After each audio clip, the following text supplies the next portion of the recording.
What happens when a guest walks onto one of the biggest talk show stages in the world, sits down across from one of the sharpest hosts on television, and then, in just 31 seconds, says something so outrageous that the entire room holds its breath? This is the moment everything changed. The studio lights are bright. The audience is buzzing. The cameras are rolling. And one man, a royal by name, is about to put on a performance that has nothing to do with dignity and everything to do with ego. This is the story of what happened when Prince Harry sat down across from Piers Morgan, and it did not go the way anyone expected. So let us set the scene. Piers Morgan is a man who has been in the television business for a very long time. He has sat across from presidents, criminals, and people who have done extraordinary things, both terrible and beautiful. And through all of it, one thing has stayed the same. Piers Morgan knows how to run a show. He knows how to talk to people. And he knows, above all, how to keep things fair. He holds things together. No matter who sits across from him, he keeps the conversation honest and grounded. And on this particular night, with the lights up and the cameras on, he is doing exactly that. The guest, however, is a very different story. Prince Harry walks onto that stage with a very specific energy. It is not nervous. It is not humble. It is the kind of energy that says, I am the most important person in this room, and everyone here should know it. You can see it in the way he holds himself, the way he scans the room, not with warmth, but with expectation. He sits down. He adjusts in his seat. He looks at the camera for a moment, just a brief glance, as if checking to make sure it is pointed at him. And then he looks at Piers. Piers smiles. He is calm.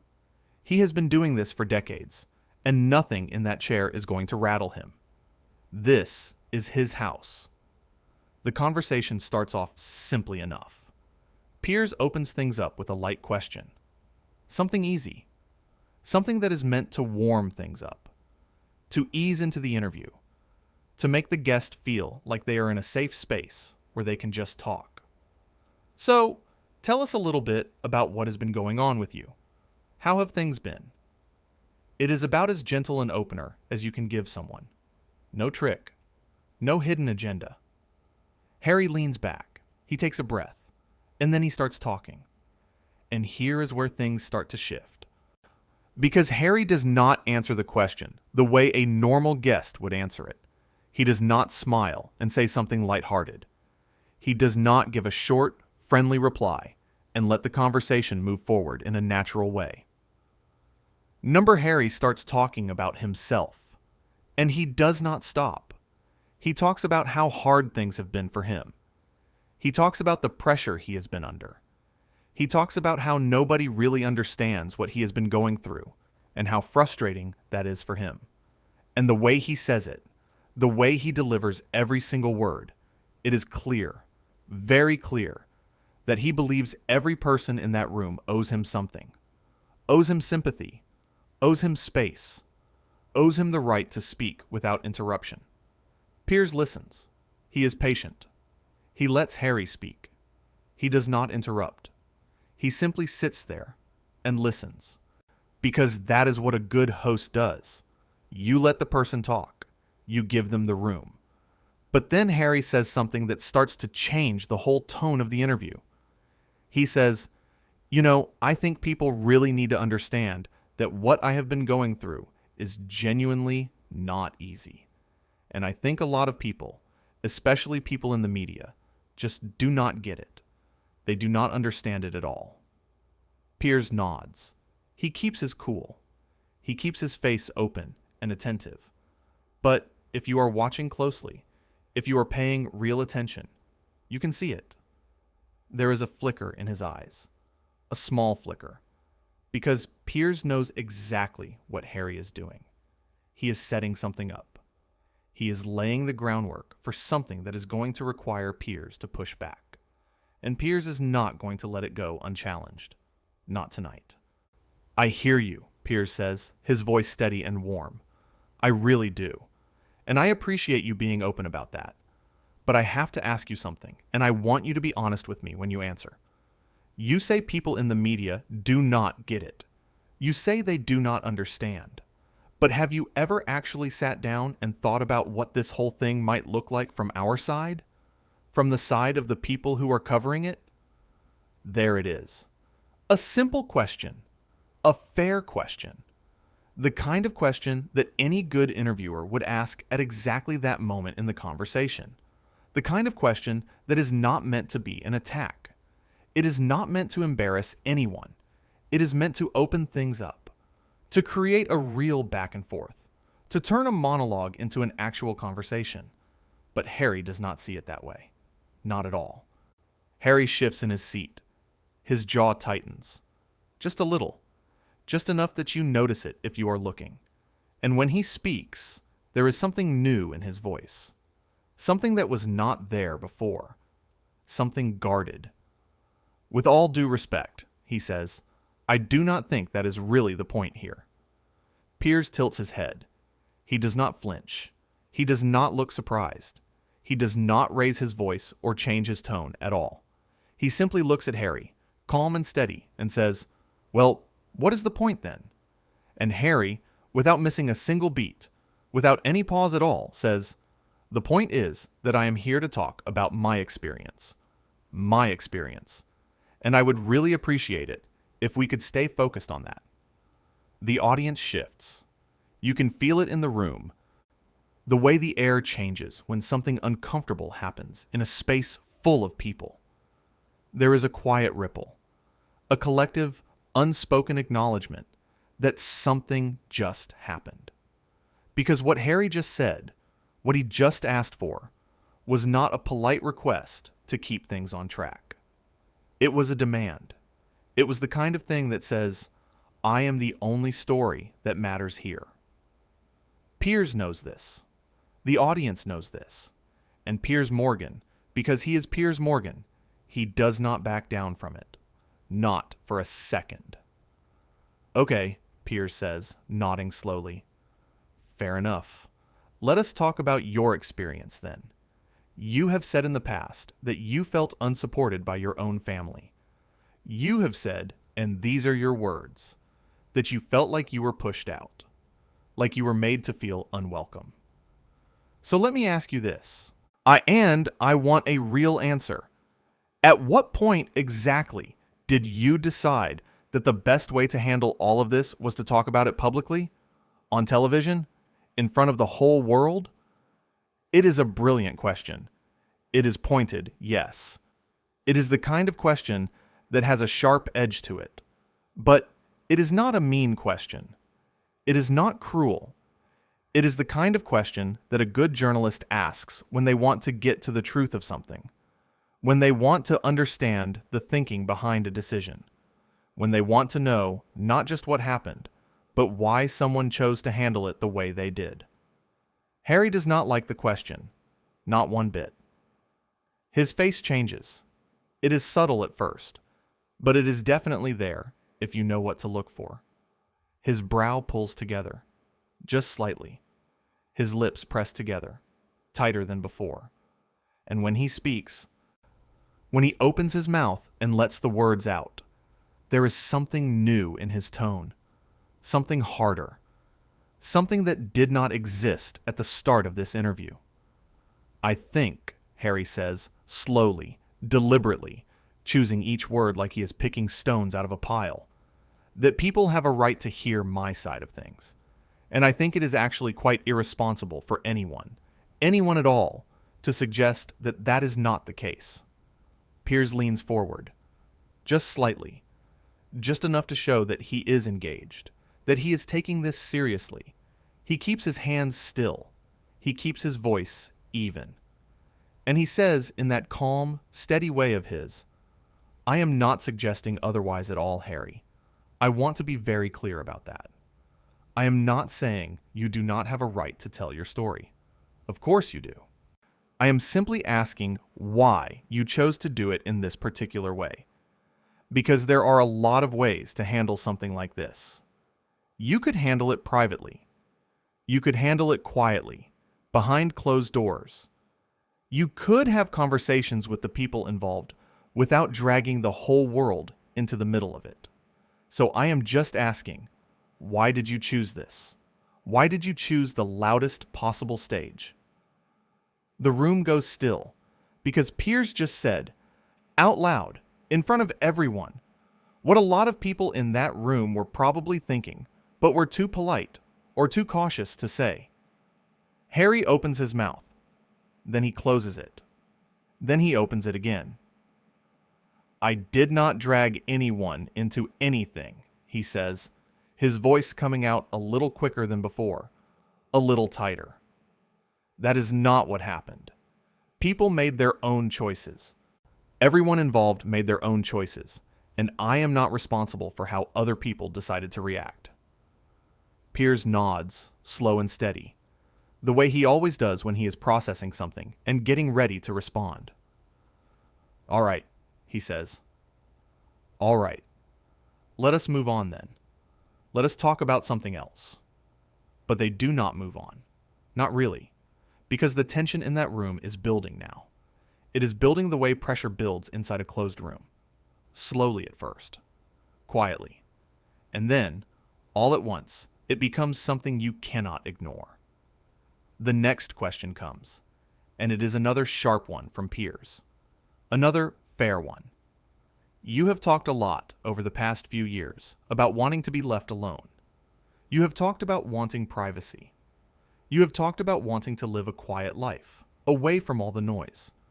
So I have to ask you, honestly, and I hope you will think about this before you answer, do you not see the contradiction there?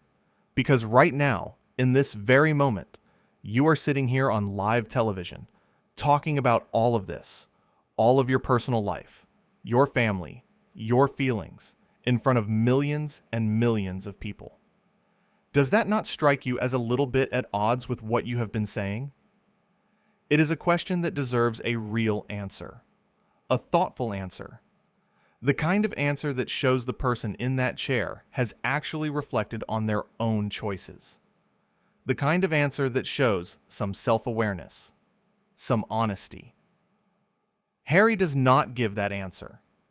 Instead, he does something that shifts the whole energy of the interview in a way that surprises even Piers, and Piers has seen a lot of things in that chair. Harry leans forward. He looks directly at Piers. His eyes are locked on him, not with warmth, not with humor, but with something that is closer to challenge. And he says, in a voice that is measured and controlled, but unmistakably frustrated, I think you are being completely unfair right now. And honestly, I think you are doing exactly what you are accusing me of doing. The audience murmurs. A low sound, a collective intake of breath, like a room full of people who have just watched someone throw a punch they did not see coming. Piers blinks. Once. Slowly. He does not move. He does not react with any big expression. He simply blinks, and then he looks at Harry, and he says very quietly, How so? Harry says, his words coming out measured but firm. You are making this about you. You are making this about your show, about your questions, about your agenda. And I did not come here tonight for that. I came here to have a genuine conversation. It is a bold move. It is an incredibly bold thing to say. Because what Harry just did, in the space of about 10 seconds, is flip the whole script. He took a conversation that was about his choices, his decisions, his actions, and he turned it into a conversation about Piers Morgan. He made himself the victim. He made Piers the attacker. But Piers does not take the bait, not even a little bit. Piers sits back in his chair. He folds his hands, very calmly, in his lap. He looks at Harry for a long, quiet moment. The kind of moment where you can hear the air conditioning hum. And then he says, with a calm that is almost remarkable, Harry, I have asked you 3 questions tonight. 3 questions total. And every single one of them has been a fair question, a reasonable question.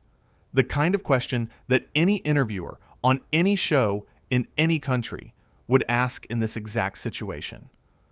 I have not raised my voice. I have not been rude to you.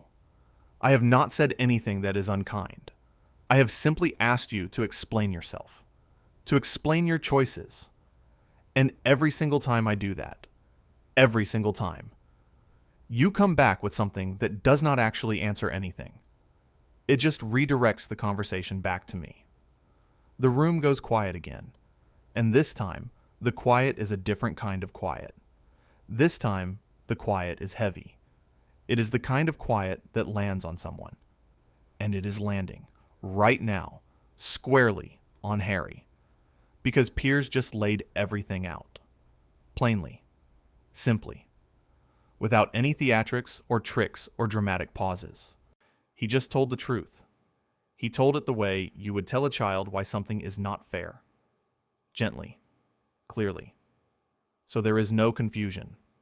Harry is quiet for a moment. A long moment. He looks down. He looks at his hands. And then he looks back up at Piers. And in that brief moment, in that tiny window of time, you can see something flicker across his face. Something that looks almost like the beginning of a realization. Like he knows, somewhere deep down, that Piers is right. But the moment does not last. It passes quickly, the way those moments always do when someone is not ready to hear the truth. And Harry, because Harry is Harry, does the thing that Harry does. He doubles down. Look, Harry says, and his voice has a new quality to it now. Something that is trying very hard to sound reasonable, but is actually sounding more and more like someone who is running out of patience. I came here in good faith. I came here because I thought this was going to be a real conversation. A real, honest, open conversation. Two people just talking. And instead, I feel like I am being put on trial. I feel like every single thing I say is being picked apart. Piers takes a breath, a small one. And then he says, very gently, Harry, you are not being put on trial. You are not being picked apart. You are being asked questions. That is what happens on a talk show. That is what this chair is for. That is what happens when you sit down here in front of a live audience on live television. People are going to ask you things, and some of those things are going to be hard. But that does not make them unfair. Harry shakes his head. He shakes it slowly, deliberately, the way someone shakes their head when they have already made up their mind, and nothing you say is going to change it. No, he says. No, I disagree with that completely. Piers pauses. He lets the silence sit there for a second. And then, in a way that is genuinely trying to help, he asks, okay, so let me ask you something, and I want you to really think about it. What would you prefer? If this were going to go the way you wanted it to go tonight, what would that look like? What would the ideal version of this conversation look like to you? It is a generous question. It is the kind of question a host asks when they genuinely want to find a way to make things work. When they want to give the guest every opportunity to steer things in a direction that feels right to them. And Harry, without any trace of irony, without any flicker of self-awareness at all, says the thing that makes the entire room hold its breath. I would prefer, Harry says, his voice quiet now, almost gentle, as if he is stating something that should be completely obvious to everyone. If you just let me tell my story, without all the pushback, without all the difficult questions. I just want to be able to talk, and I want you to listen. Piers stares at him. He does not blink. He does not nod. He does not smile. He just looks at Harry, and the look on his face is not anger. It is not frustration. It is something much more interesting than that. It is the look of a man who has just heard someone say something that is so honest, so completely revealing, that it almost feels like a confession. The audience is dead silent. Because what Harry just asked for, in the clearest and most direct way possible, is for the host of the show to stop doing his job. He asked Piers Morgan to simply sit there, to nod along, to let Harry talk and talk and talk, saying whatever he wanted to say, without anyone ever asking a single hard question, without anyone ever challenging him, without anyone ever saying, "Wait, that does not quite add up." He asked for a platform with no accountability attached to it. And Piers, to his credit, to the credit of every person who has ever watched him do this job, does not explode at that. He does not get angry. He does not raise his voice. He does not point his finger or roll his eyes or do anything that would make him look like the bad guy. He simply says, calm and clear and honest, "Harry, that is not how this works." 4 words. Simple, clean, true. And those 4 words land harder than anything either of them has said all night. Harry's face goes through something complicated in the space of about 3 seconds. You can see him processing. You can see him turning things over in his head. You can see him deciding in real time what to do next. And what he decides to do, what he chooses in that moment is this. He decides that he is not going to sit here and keep having this conversation. He has decided it is time to leave. The air in the room changes immediately. You can feel it. The audience can feel it. Piers can feel it. Something is about to happen. Something that is going to be uncomfortable for everyone watching. Harry straightens up in his chair. He puts both hands on the armrests. He looks at Piers, and his face is set now, firm and final, and he says the words that no guest on a talk show has any right to say while they are still sitting in that guest chair. "I think this interview is done." He did not ask. He did not suggest. He did not look at Piers and say, "Do you think we should wrap this up?" He did not say, "I think we have covered enough ground tonight." He did not defer. He did not consult. He simply declared it, like a king ending an audience, like someone who has decided, all on his own, that the show is over. The room erupts, not in applause, not in cheers or laughter or any of the sounds that a talk show audience is used to making. It erupts in gasps, in the rustle of people shifting in their seats. The kind of shock that fills a room when someone does something truly, completely rude. Because Harry did not wait to be dismissed. He was not asked if he wanted to continue. He simply looked at Piers Morgan, the man whose show this is, and declared it over. And then he stood up. He stood up, and the movement was slow and deliberate, the kind of movement that says, "This is final." He did not look at the audience. He did not wave. He did not smile, or nod, or acknowledge any single person in that room. He did not say thank you. He did not shake Piers Morgan's hand. He simply turned, and he walked. He walked toward the exit, toward the door, away from the cameras, away from the conversation, away from the questions he did not want to answer. And Piers Morgan, sitting there in that chair, with the cameras still on him, with millions of people watching him in this exact moment, does something that takes a tremendous amount of grace, a tremendous amount of composure, a tremendous amount of character. He does not chase. He does not call out. He does not say, "Harry, come back." He does not stand up. He does not make a scene. He does not try to stop him. He does not do any of the things that a lesser man might do in that moment.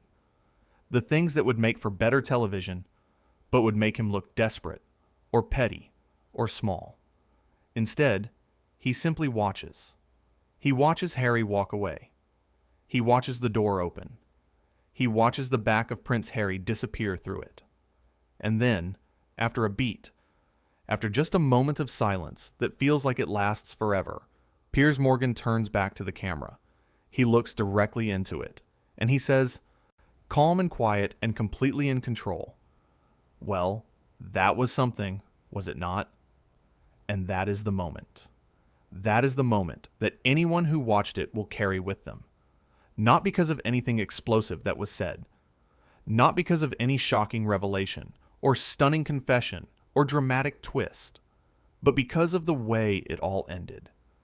Harry walked out because he could not handle being asked a single, simple, fair question without feeling like he was being attacked.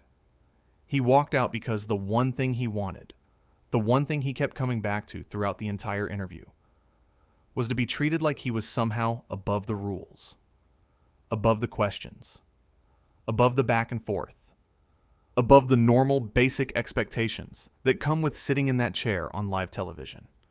He wanted a megaphone without the microphone pointed back at him. And Piers Morgan, sitting in that chair, calm and steady and completely, utterly in control of himself, showed everyone watching exactly what it looks like when a man does his job with dignity. When a man holds his ground without ever raising his voice. When a man refuses to be the villain, even when the other person in the room is trying very, very hard to make him one. The cameras kept rolling long after Harry left. The audience sat in a silence that no one wanted to be the first to break. And Prince Harry was gone.